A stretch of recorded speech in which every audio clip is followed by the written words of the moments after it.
우리 몸에 이게 굉장히 악영향을 주는 미세먼지는 라고 보통 분류가 돼요. 네. 1군 발암 물질, 뭐 담배라든지 뭐 성면과 같은 수준의 물질로 정의할 정도로 굉장히 유해한 물질로 정의한 바 있습니다. 우리가 하늘 보면 약간 안개인지 먼지인지 모르는 그런 희뿌연한 그런 어떤 걸 볼 수 있죠. 그런 것들이 굉장히 무서운 게 자동차 배기가스가 햇빛과 수증기랑 만나면서 광학 반응을 일으키면서 염의 형태로 이렇게 공기 중에 이렇게 떠다니거든요. 아주 미세해요. 그렇게 되면 이제 호흡기 질환이라든지 심혈관계 질환, 당뇨병, 심지어는 치매의 원인까지 된다라고 할 수 있어가지고 미세먼지는 과거부터 황사라는 이름으로 계속 있어 왔습니다. 전 세계적으로 그리고 한국에서 볼 때 미세먼지는 심해지고 있나요? 황사는 미세먼지의 아주 일부분으로 해석하시면 될 것 같아요. 그러니까 미세먼지는 현대사회 막 대기 오염 같은 걸로 갑자기 등장한 용어가 아니거든요. 과거에도 먼지는 항상 있었어요. 예를 들면 황사가 대표적인 미세먼지의 하나죠. 우리나라 같은 경우에는 몽골과 중국 내륙의 어떤 고비 사막 같은 데서 황사가 수천 년부터 한반도로 이렇게 항상 날아왔었고 그걸 황사라는 이름으로 우리는 계속 이야기를 하고 있었죠. 조선왕조 실록에도 그 기록들이 있습니다. 그러니까 모래비가 하늘을 뒤덮었다 뭐 이런 표현들이 자주 나오고요. 근데 요즘 문제가 되는 건 그때 미세먼지, 황사는 약간 자연적인 어떤 흙먼지이잖아요. 그런데 요즘은 이런 자연적인 미세먼지에 더해서 인공적으로 인간 활동으로 인해서 생성된 유독한 물질로 구성된 자동차 배기가스라든지 뭐 공장 굴뚝에서 나오는 매연, 화석연료 태울 때 나오는 그런 어떤 분진들 이런 것들이죠. 산업 활동으로 인해서 인체에 매우 유독한 그런 물질들이 만들어지고 그런 것들의 입자가 굉장히 작아요. 그래서 황사랑 잘 구별이 안 된다라는 거죠. 그래서 그런 어떤 인공적으로 만들어진 미세먼지들이 신체에 치명적인 위험을 가할 수 있기 때문에 굉장히 위험해서 더욱더 이슈가 되고 있는 거죠. 황사는 보통 이게 미세먼지 중에서도 크고 무거운 입자로 분류되고요. 우리 몸에 이게 굉장히 악영향을 주는 미세먼지는 초미세먼지라고 보통 분류가 돼요. 예. 그래서 매우 작고 구조도 복잡하고 유해한 그런 형태인 것이죠. 대기 중 미세먼지 농도는 어떤 방식으로 측정되나요? 우리가 미세먼지는 보통 공기 1세제곱미터 안에 얼마나 많은 질량 미세먼지의 무게가 들어있는지로 측정을 하거든요. 우리가 이제 뭐 공기청정기 보면은 보통 적혀 있어서 일반인들도 좀 친숙한데 PM10, 그죠? PM2.5 이런 문구들을 보셨을 것입니다. 그 PM10, PM2.5가 뭐 별게 아니고요. PM10은 지름이 직경이 약 10마이크로미터 되는 그런 정도의 미세먼지를 의미하고요. PM2.5는 직경이 2.5 마이크로미터 미만인 그런 미세먼지를 하거든요. 그래서 굳이 구별을 하자면 PM10으로 측정되는 먼지는 일반적인 그냥 미세먼지, 황사 포함. PM2.5는 초미세먼지, 굉장히 입자수가 작은 그런 어떤 미세먼지를 의미하고요. 여러 가지 개념들이 혼재돼 있다가 뭐 몇 년 전부터는 이제 너무 복잡하니까 일반 국민들한테는 그냥 미세먼지 그러면 초미세먼지라고 이야기를 하자. 그리고 더 큰 거는 그냥 황사 같은 녀석들이고 진짜 우리 몸에 유해한 녀석들은 초미세먼지. 그래서 우리가 걱정해야 될 건 사실은 PM2.5, 굉장히 미세한 그런 어떤 미세먼지라고 할 수 있고요. 우리나라가 이 초미세먼지가 보통 연평균 농도가 약 25 마이크로그램 퍼 세제곱미터 그 정도 됩니다. 이제 OECD 평균에 비해서는 비교적 높은 편이고요. 뭐 깨끗한 나라는 그게 10 마이크로그램, 우리나라는 한 25 정도 되고요. 중국의 영향도 있고 우리나라의 화력발전소들 영향이 굉장히 크죠. 그리고 우리가 보통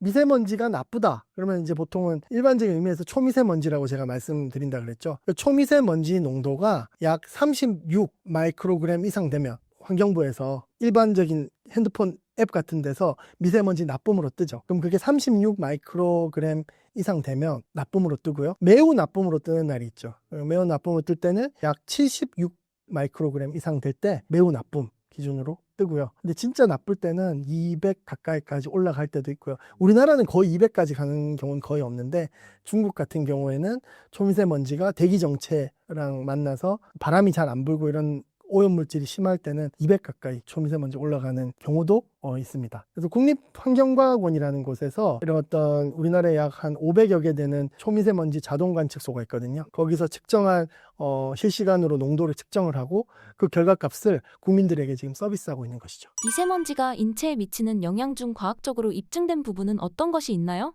보통 이제 미세먼지가 몸에 굉장히 안 좋은 건 과학적으로 이미 입증이 많이 돼 있고요. PM10 같은 경우에는 뭐 흙먼지라든지 바다소금, 뭐 꽃가루, 황사, PM10 중에서도 인위적인 요인으로 인해서 뭔가 생긴 것들이 있어요. PM2.5 같은 경우에는 대부분 이제 뭐 석탄 화력 발전소라든지 배기가스라든지 정말로 이제 인간 활동에 의해서 구성된 그런 굉장히 미세한, 자연이 만들어내기 어려울 정도로 미세한 녀석들이 대기 중에 화학 반응을 통해서 형성되는 경우가 많아요. 예를 들어 자동차 배기가스는 질소 성분의 어떤 오염물질이 많이 나오거든요. 그런 것들이 주로 이제 상대 습도가 높고 대기가 좀 약간 습할 때, 우리가 하늘 보면 약간 희뿌연하게, 이게 안개인지 뭐 먼지인지 모르는 그런 희뿌연한 그런 어떤 걸 볼 수 있죠.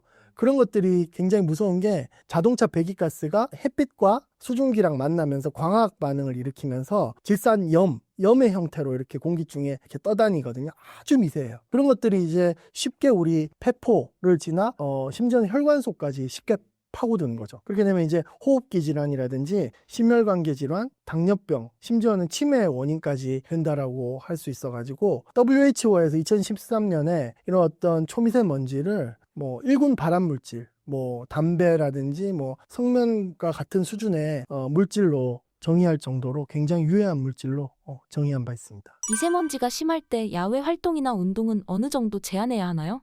결국에는 우리가 숨 쉬는 속도가 빠를수록 더 많이, 더 자주 미세먼지에 노출이 되겠죠. 따라서 이 격렬한 운동 같은 것들은 미세먼지를 더 깊이, 자주 흡입하게 만들기 때문에 운동은 굉장히 미세먼지가 심한 날은 자제하는 게 좋겠죠. 그래서 PM2.5 수치가 아까 36이 넘어가면 나쁨이라고 말씀드렸는데요. 그래서 36 정도 이상 되면 어린이라든지 고령자, 바깥 활동을 좀 삼가하시는 게 권고되고요. 근데 이제 성인 같은 경우에는 76 마이크로그램 이상 되면 가급적 실내에서 활동을 해야 되는 것이 적절하다고 저는 판단이 됩니다. 그리고 주로 이제 우리가 KF94로 된 마스크, 이거 정말 효과가 좋기 때문에 미세먼지가 심할 때는 꼭 착용을 해야 됩니다. 왜 봄과 가을에 미세먼지가 심해지는 건가요? 사람들이 보통 봄과 가을에 미세먼지가 심해진다고 알고 있는데, 과학적으로 보면 가을에는 미세먼지가 심하지 않아요. 주로 이제 미세먼지가 심할 때는 늦겨울과 봄철, 그때 미세먼지 굉장히 심하고요. 겨울에 사람들이 미세먼지가 심할까라고 할 때가 있는데, 사실 겨울에 굉장히 심할 때가 많아요. 근데 주로 이제 날씨가 매우 추울 때는 북쪽에서 북풍이 내려오기 때문에 미세먼지가 심하지 않고요. 굉장히 추웠다가 좀 따뜻해지는 시기 있잖아요. 그 따뜻해지는 시기에는 서풍이나 남풍이 이렇게 불 때 중국에서 미세먼지가 넘어오는 케이스가 많거든요. 그럴 때 이제 미세먼지가 좀 고농도가 되고요. 주로 이제, 그리고 미세먼지가 주로 국내에서 이렇게 발생할 때는 대기 정체가 심할 때 발생하고요. 왜냐하면 국내에 이제 석탄 화력 발전소라든지 어떤 그 자동차 배기가스에서 나온 물질들이 바람을 타고 흘러가지 않고 정체될 때, 그럴 때 이제 미세먼지가 심해지기 때문에 바람이 약하고 뭔가 정체 고기압이 한반도를 덮고 있을 때, 그럴 때 좀 심하고요. 바람이 편서풍이 좀 불 때 중국으로부터 미세먼지가 날아오는 경우가 있어요. 그런 어떤 두 가지 케이스로 우리가 구별해 볼 수 있겠습니다. 올해 유독 미세먼지가 없이 날씨가 좋은 것 같은데요. 그 이유는 무엇일까요? 굉장히 단순한데요. 올해는 대기 불안정이 좀 봄철에 심해서 비가 많이 오죠. 비가 많이 오니까 굉장히 많이 미세먼지가 발생하더라도 좀 씻겨나가는 효과 큰 것 같고요. 그리고 황사 발원지에서도 뭔가 좀 건조하고 비가 오지 않아야 뭔가 황사 발원이 많이 되는데, 그런 부분들도 좀 비가 좀, 우리 전리저기압이라고 하는데 상층에서 이제 저기압들이 많이 형성이 돼가지고 비가 곳곳에 많이 동아시아 대륙에 많이 뿌려졌기 때문에 그런 부분은 좀 미세먼지를 줄이는 효과가 올해 있었던 것 같습니다.